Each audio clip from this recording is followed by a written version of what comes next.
Welcome to Cartoonist Kayfabe. My name's Ed Piskor. I'm Jim Rugg. We're going to take a look at Eastman and Laird's Teenage Mutant Ninja Turtles Artisan Edition, Jimmy. But this is a great book, man. I'm excited to dig into it. Yes, sir.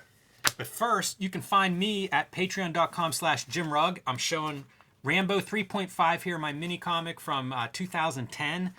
This is out of print, but available on my Patreon. I post a lot of my mini comics and zines that I make these small editions of. I post a lot of them as PDFs on my Patreon. If you're a member, you can download those. Lots of process, lots of art, even notes sometimes for Cartoonist Kayfabe. So check it out, patreon.com/JimRugg, and you can see Sly Stallone's six-pack. The word is out, people. Red Room is available for pre-order right now. It's going to come out in May. We got far more than 1,000 pre-orders in just under a week. And I'm going for 3,000 because by the time this video goes live, there might already be beyond 2,000 pre-orders for a comic where people are cutting heads off on webcam on the dark web. So you know that that's a good sign, man. If you are in international territories, don't want to pay the shipping charges that Fantagraphics has on the website, hit up the Patreon, patreon.com/EdPiskor. I'm serializing the comics at a high enough resolution that people have been sending me their bootlegs, Jimmy. And 2 issues are up there right now. Fresh issues go live fresh pages go live every Tuesday, and $3 gets the archive. Can't beat it. Now, Jimmy, let's take a look at the Artisan edition that collects all of the kind of ephemera associated with issue 1 of Teenage Mutant Ninja Turtles. And what we have here is like a small display of various books that have Teenage Mutant Ninja Turtles 1 in it. I wish there was some way to know the number of Teenage Mutant Ninja Turtle #1s that are in print, because they're in so many different versions. This is like a 5th, right? Yeah, 5th printing from 1988. But I mean, you know, these have been done as giveaways. They've been reproduced in trade paperbacks. Color edition. Several color editions now. I mean, IDW has put out color reproductions. So this is one of those comics that, like, there have to be millions of them in total floating out there. Obviously one of the iconic comics of history. I love that we're diving into this. And this Artisan edition, these are great. You know, this is an extension. This is the people that make the artist editions. In this case, the Artisan edition, I think sometimes the arts may be smaller or whatever. I don't know whether these are 100% size or not, but they're beautiful reproductions. Certainly, if you're interested in original art, this is a fantastic collection. This blow up is really great and kind of illustrates some of the points that I want to get into when we look in the sort of more substantial pieces. You can see this is the piece that's being blown up on this 2-page spread here, the inside end papers. Yeah, just a small section of that. Teenage Mutant Ninja Turtles, one of the great Duotone comics, man. And I pulled this from a little reservoir of Duotone that I found in the studio. There were people asked in the chat, what's the difference between Duotone and Duo Shade? Just the company. This is by Graphics, and Graphics did Duo Shade. Craft Tint did Duotone. Same deal. Basically, it's a piece of paper where you could see these lines are pre-printed. There are 2 sets of lines. You get 2 chemicals that come with it. One chemical can show both sets of lines. Another chemical will develop just one set. Not archival. You want to print ASAP after you develop your stuff because it's corrosive. The chemical reacts to the oxygen and evaporates from the page. So, you know, like perhaps like little bits like this right here might have shown up, you know, looking like that. You know, the smaller gray value. This is one of those things I would encounter, like especially indie comics when I started getting into them. A lot of black and white comics, following probably the Turtles' lead, would use these duo shades and duo tones. I would look at that and have no idea how you made this. I just thought it was the work of a madman, and yeah, like, okay, I see all of these like little notches on a ruler. So maybe they have to mark each one of those off, and then you have a T-square and a triangle, and you have to measure out every single line. So here's what we have here. We have the roughs, we have the pencils and inks, and we have the Duotone boards for issue #1 here. Yeah, Eastman, man, one of the great things with these guys is they saved so much of this material. Like, there's a lot of stuff that IDW reproduces now of layouts, of pencils, and It's awesome. It's awesome that it exists. It's a lesson to, if you're a maker, to save this stuff, especially now. Put it on, put the scans on your external hard drive and keep a record of this stuff, because you never know what you might want to dig back into, take a second look at. I always like seeing his layouts. Yes. And I usually give credit to Eastman for layouts. I actually don't know what the division of labor is exactly here, but a lot of his layouts have been reprinted over the years. So definitely, and he works with a lot of guys where he does layouts, and like Bisley will do finished art. So pretty fun to see that stuff. All right. So before applying the duotone, like, what do we have here? Here's what we have here. There's a mystery here, Ed. It took me a long time to unpack this. This is the line art. This was transferred, I believe, then to Duo Tint or Duo Shade boards, and kind of re-inked. And you can see the difference. So this is the first comics reproduction of the Turtles in color using this art. No Duo Shade on here, which makes the color, I think, work a lot better. IDW's reprints in color, at least some of them, are on top of the Duo Shade. If you're thinking of comparing these things, depending how far down this rabbit hole you want to go, but you'll find, like, if you start looking at it very specific, like you can see it here. Look at the ink lines, and then look at the ink lines on this printed page of the Turtles #1. It's totally different inks. Completely different. These are different page. This is different original art than the art that was used for this, and not on the Duo Shade pages. I don't know if that's a choice. Like, maybe they started this way and then went, oh, we should do, look at this Duo Shade paper. It'll make black and white look really cool. I don't know how it came about, why they have two sets of this.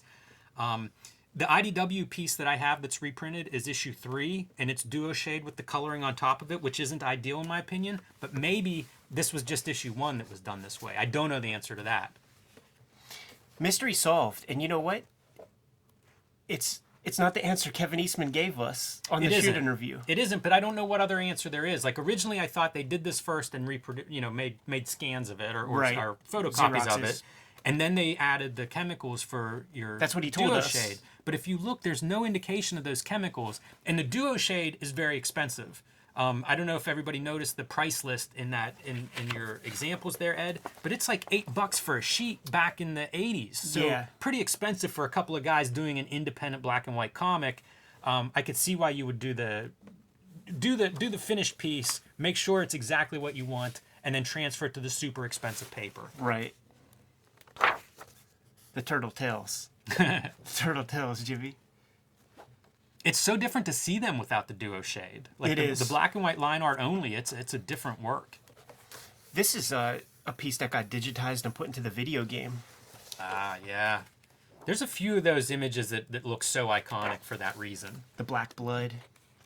Let's skip to the duotone stuff, because this is sort of integral to where we're at right now with things, man. Because this is when I got this book, you had this book first. We were doing Wizard episodes or something, and we were showing this off, not even on a real video, when we were recording live stream recording sessions. Yes.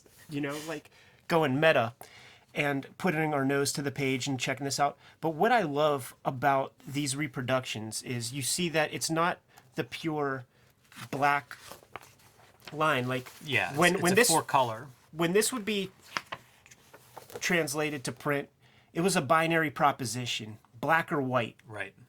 Black and white line reproduction. That's what this was called. And this was done because it was so much cheaper. It was so much cheaper to print 1 color than 4-color. Not even just for the 4 colors of ink, but even the registration process for separations, having a multicolor press to print on.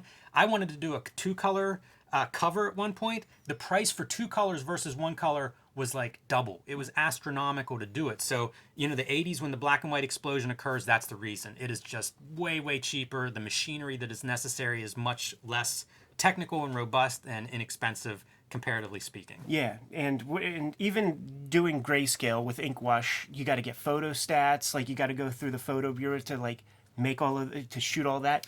It's insane. It's a lot of extra cost. So this is how you can get some good gray value without breaking the bank. You break the bank on the original, substance. Here's a note for looking at this reprint versus this, the lettering. Yeah. So the Turtles guys must have been self-conscious of their lettering, and reprints would be re-lettered. At some point they found the letter they liked, and then reprints were adjusted, right. Reflected that letter, putting the work in. But you can really see that difference, between these two copies. So in the Red Room comics that I'm making, like I got this book, while I was in the process of putting it together and just figuring out what I wanted the art to look like.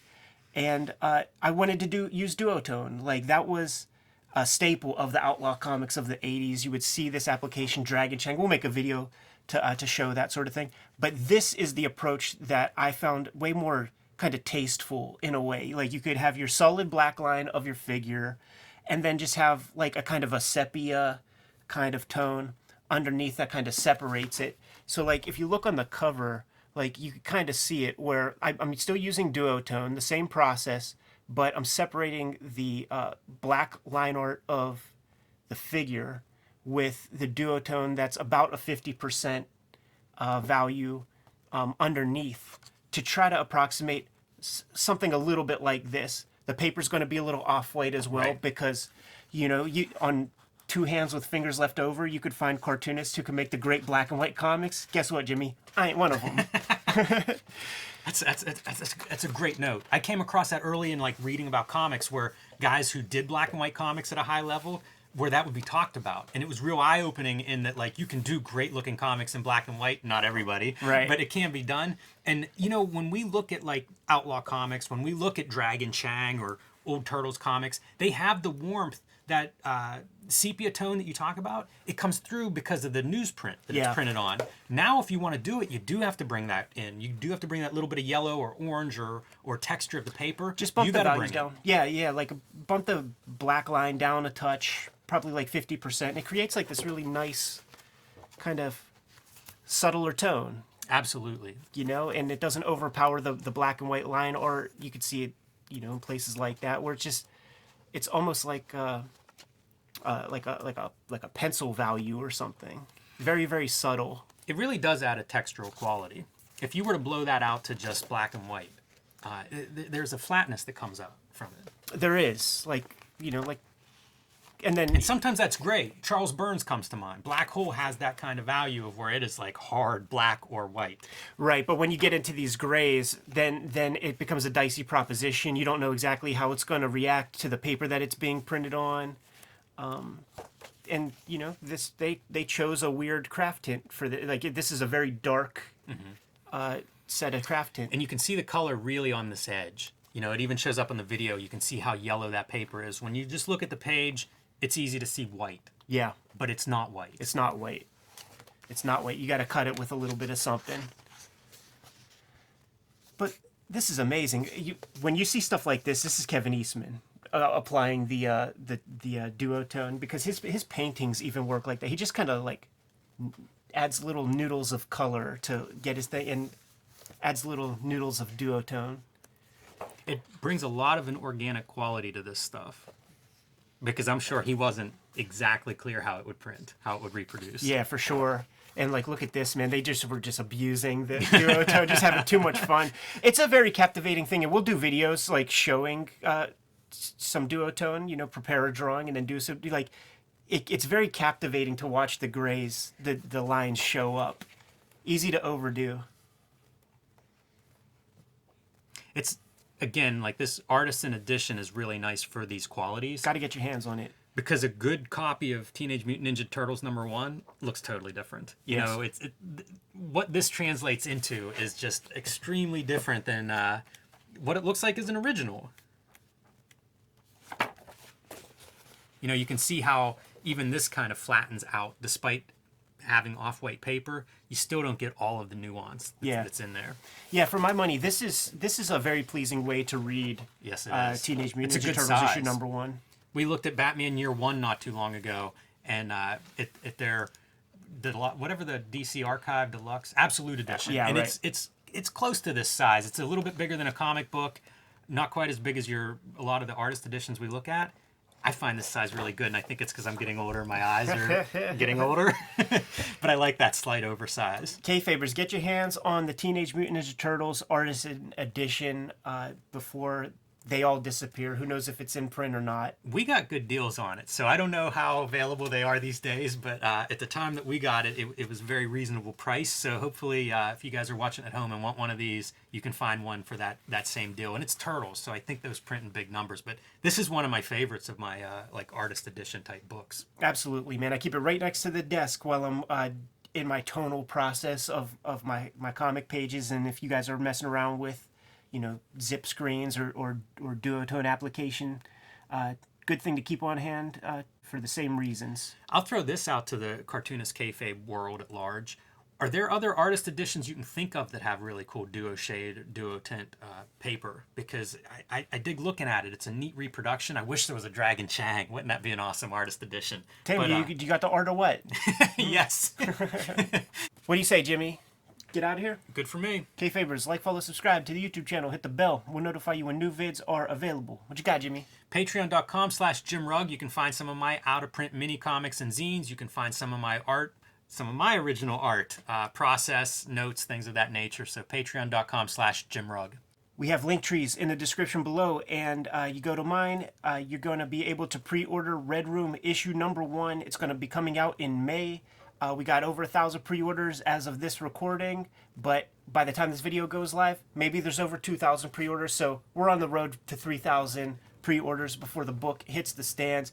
Order it through your regular comic channels if you have a good comic shop to support. If you are across the pond, don't want to pay the shipping charges, hit the Patreon, patreon.com/EdPiscor. Read the comics right now. $3 gets the archive. Or get together with a couple of your buddies and order like 10 of them. Because whenever you're ordering a package, that shipping charge isn't going up much. Right, yeah. Good call, man. What else do we got, Jimmy? You can subscribe to the Cartoonist Kayfabe e-newsletter at the links below this video to keep up with what is going to be a very busy year for Cartoonist Kayfabe in 2021. What you working on, Jim? I'm selling t-shirts. You can find Cartoonist Kayfabe t-shirts and merch at the links below this video. All right, man. Give him one more set of marching orders. We're going to be on our way. Make more comics.